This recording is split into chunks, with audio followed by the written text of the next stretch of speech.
Assalamualaikum warahmatullahi wabarakatuh. Selamat pagi semuanya. Apa kabar? Mudah-mudahan dalam keadaan sehat.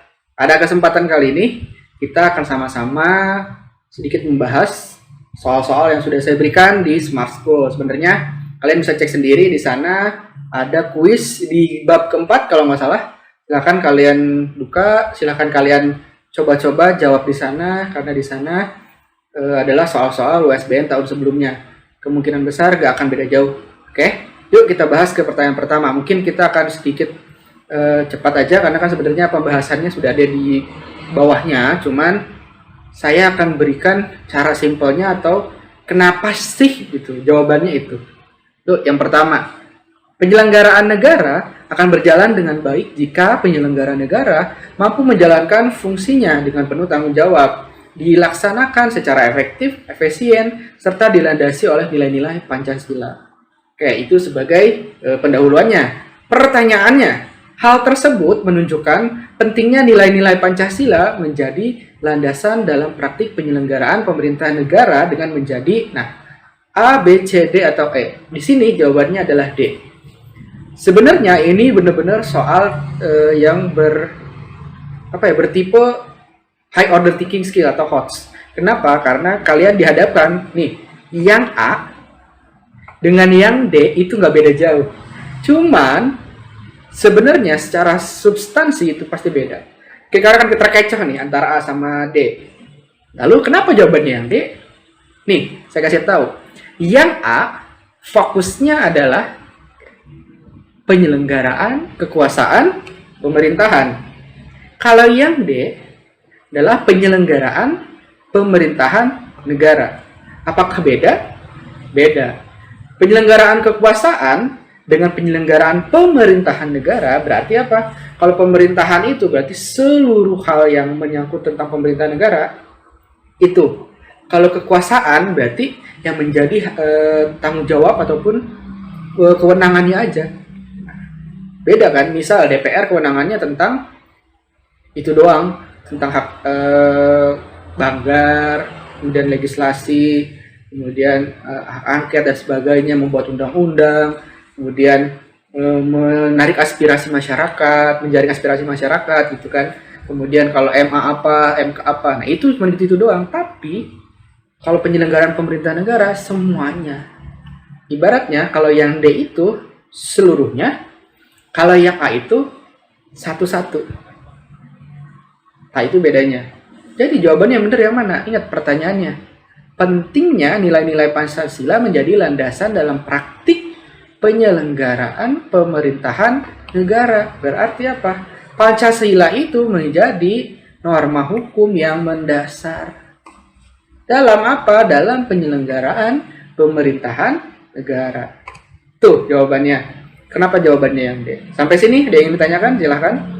Yuk lanjut ke pertanyaan nomor 2. Kedudukan wawasan Nusantara sebagai WANUS atau wawasan nasional atau WANAS mengandung nilai konsekuensi bahwa wawasan Nusantara ini menjadi apa?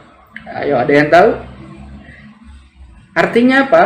Artinya sebagai wawasan nasional berarti ini udah pernah dibahas nih. Yang namanya wawasan Nusantara itu menjadi apa? Semua pemikiran kita namanya wawasan kan, pola cara kita berpikir, bertindak. Nah, itu semuanya dalam rangka apa?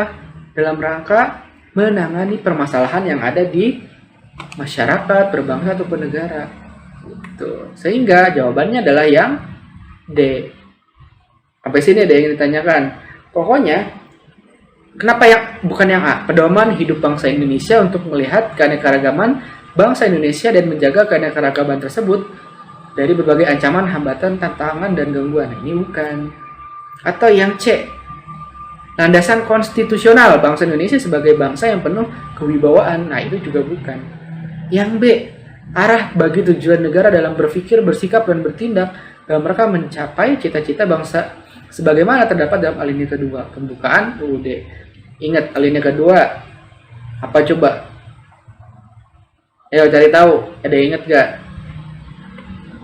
Lalu yang E, yang pola perilaku dan bersikap bangsa Indonesia dalam rangka mewujudkan kehidupan berbangsa bernegara yang aman dan damai. Benar, tapi ingat wawasan Nusantara itu berarti apa? Pola pikir kita dalam bersikap dan bertindak. Lanjut ke pertanyaan selanjutnya.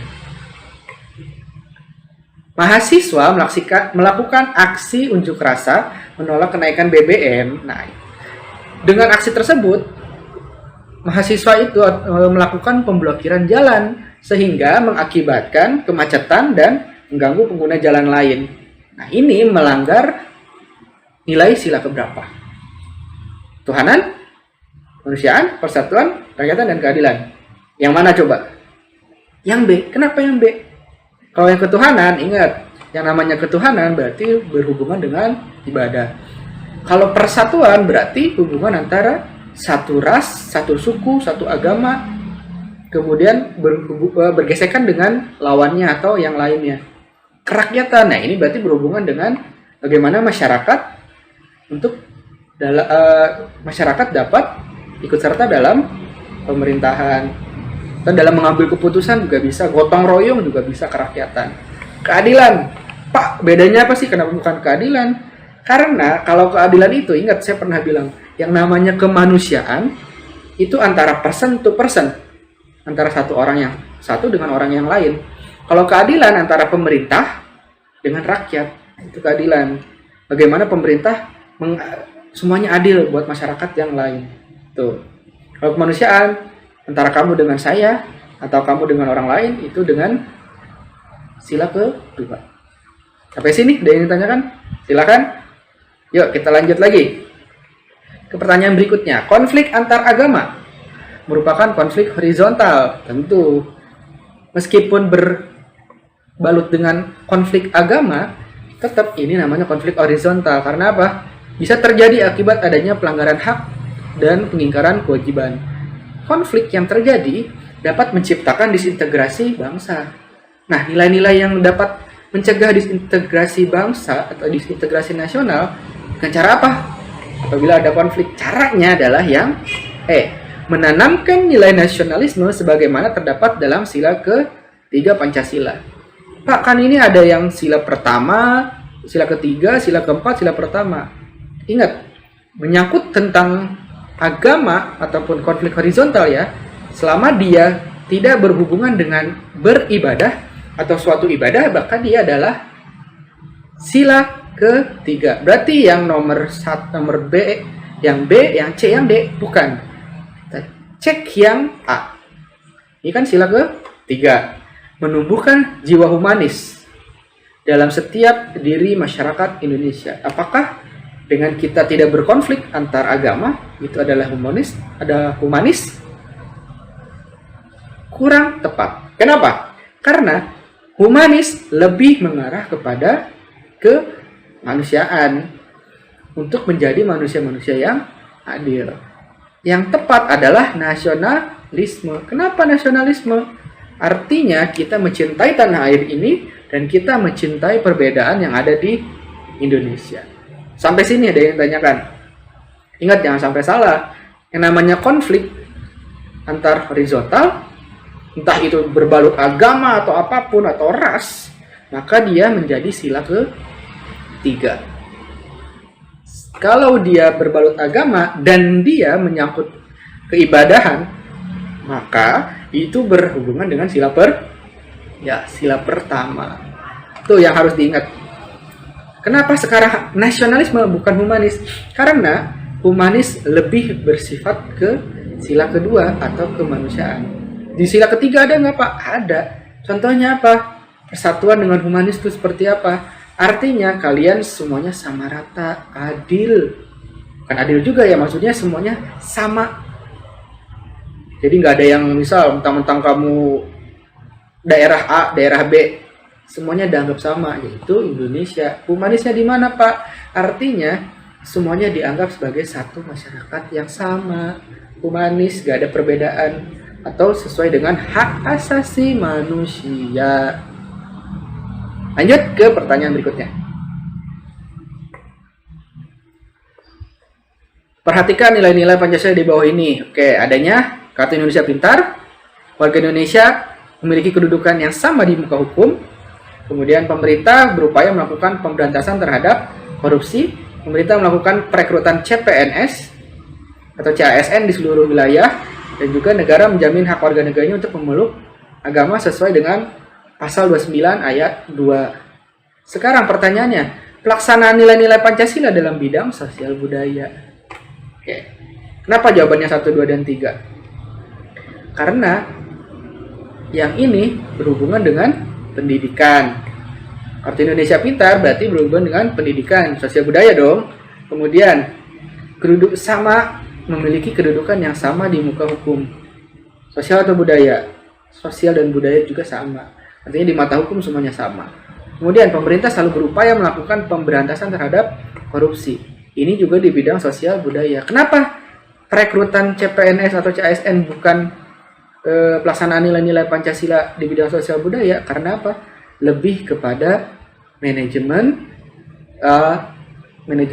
aparatur, nggak nyambung ibaratnya. Kemudian negara menjamin hak warga negara. Lah ini mah bukan nilai-nilai Pancasila, tapi ini adalah kewajiban negara. Sampai sini ada yang ditanyakan? Silahkan. Benernya dari sini aja udah ketahuan gitu. Negara menjamin hak. Masa pelaksanaan menjamin? Artinya apa harusnya? Bukan cuma menjamin, tapi negara benar-benar melaksanakan. Itu. Lanjut ke pertanyaan selanjutnya. Perhatikan nilai-nilai Pancasila dalam praktik penyelenggaraan pemerintah sebagai berikut. Nilai-nilai kerakyatan yang dipimpin oleh hikmat atau nilai-nilai sila ke-4 ada di poin keberapa? Di sini jawabannya adalah 2 dan 5. Yuk, cek. Membina kerukunan hidup di antara sesama umat beragama dan kepercayaan terhadap Tuhan Yang Maha Esa. Kira-kira sila keberapa? Ayo, membina kerukunan hidup di antara sesama umat beragama dan kepercayaan terhadap Tuhan Yang Maha Esa. Sila ke-3. Kemudian, dengan itikat baik dan rasa tanggung jawab menerima dan melaksanakan hasil keputusan musyawarah. Dari kata musyawarah juga udah pasti ini sila ke-4. Ketiga, tidak boleh memaksakan kehendak kepada orang lain. Sila keberapa? Sila ke-2. Mengakui dan memperlakukan manusia sesuai dengan harkat dan martabatnya sebagai makhluk Tuhan Yang Maha Esa. Sila ke-3. Nah, ini juga bisa menjadi sila pertama, tapi lebih ke sila ke-1. Sila ke-1, sila ke-3. Astagfirullah. Aduh. Sampai sini ada yang tanyakan. Berarti jawabannya adalah yang 2 dan 5 menggambarkan perbuatan yang luhur dan ingat kekeluargaan dan kegotong royongan. Sampai sini ada yang ingin tanyakan? Silahkan. Gak ada? Oke, kita lanjut ke pertanyaan nomor 7. Indonesia menganut sistem pemerintahan presidensial di mana selain sebagai kepala pemerintahan, dia juga ataupun presiden juga sebagai kepala negara yang memiliki beberapa kewenangan di bidang eksekutif, legislatif, dan yudikatif. Salah satu kewenangannya adalah di bidang yudikatif, yaitu membuat undang-undang, rehabilitasi, mengesahkan RAPBN, mengangkat para menteri, atau yang E. Jawabannya adalah yang B. Karena apa? Di bidang yudikatif, sebenarnya di sini udah jelas ya. Nah, memberikan rehabilitasi, grasi, amnesti, dan abolisi. Itu di bidang yudikatif. Sampai sini ada yang tanyakan, silakan. Tidak ada? Kita lanjut ke pertanyaan berikutnya. Oke. Indonesia pernah memakai bentuk negara serikat. Pada masa itu Indonesia terdiri atas beberapa bagian atau negara bagian, Konstitusi yang dipakai atau undang-undangnya apa? Undang dasarnya. Jelas ya, namanya juga negara serikat, berarti konstitusinya nggak mungkin undang-undang. Kemudian UUDS, Undang-Undang Dasar, sementara bukan independen, bukan, berarti konstitusi RIS, udah dari katanya aja udah pasti kan, Konstitusi Republik Indonesia Serikat. Gampang banget ini mah jawabnya. Lanjut pertanyaan 9. Dalam menyelenggarakan pemerintahan ada berbagai kewenangan baik pemerintah pusat maupun pemerintah daerah. Salah satu kewenangan pemerintah pusat. Oke. Ingat, yang menjadi kewenangan pusat ada apa aja? Ayo. Iya. Jadi jawabannya apa? Jawabannya adalah yang C. Karena apa? Pertahanan dan keamanan itu menjadi domainnya pemerintah pusat. pertahanan keamanan, moneter, agama, dan juga politik luar negeri, hubungan internasional, itu menyangkut peran ataupun kewenangan dari pemerintah pusat, bukan pemerintah daerah. Gampang banget kalau ini. Lanjut, terakhir, penyelenggaraan pemerintahan NKRI berdasarkan sistem desentralisasi. Kelebihan, ini mah gampang banget. Peningkatan efisiensi dalam segala hal, khususnya penyelenggaraan pemerintahan, baik di pusat maupun di daerah. Sebenarnya kalau kita lihat, kalau kita cek, pilihan yang A nih, mendorong timbulnya fanatisme daerah. Udah pasti bukan lah. Ngapain ada desentralisasi kalau ujungnya fanatisme daerah, ya kan? Pelaksanaan memerlukan biaya yang lebih banyak. Lah ini mah kekurangannya. Keputusan yang diambil memerlukan waktu lama. Ini juga kekurangannya, bukan kelebihan. Struktur pemerintahan bertambah kompleks sehingga mempersulit koordinasi. Lah ini juga sama, kekurangannya bukan kelebihan. Yang ditanya adalah kelebihan. Berarti jawabannya adalah yang sampai sini ada yang ditanyakan? Kalau ada yang ditanyakan silakan langsung tulis di kolom komentar ataupun bisa menghubungi saya. Atau mungkin kalian bisa tanya di Discord. Saya nunggu-nunggu nih. Di Discord tuh ada yang nanya-nanya atau enggak. Kebetulan karena kalau ada yang nanya biasanya saya langsung masuk ke yang bawahnya tuh yang lewat suara. Jadi kalau kalian ada yang mau nanya silahkan lewat Discord juga boleh, tinggal tulis aja di Discord, Pak mau nanya, langsung. Kalau mau secara tertulis atau teks bisa chat di situ, atau lewat suara langsung ke yang bawahnya gitu, ke suara. Oke, terima kasih banyak. Mudah-mudahan pada kesempatan kali ini kalian semua bisa mempersiapkan ataupun berlatih diri kalian untuk mempersiapkan diri lebih baik lagi di pelaksanaan ujian sekolah nanti. Saya akhiri, assalamualaikum warahmatullahi wabarakatuh, dan selamat pagi semuanya, salam sehat selalu.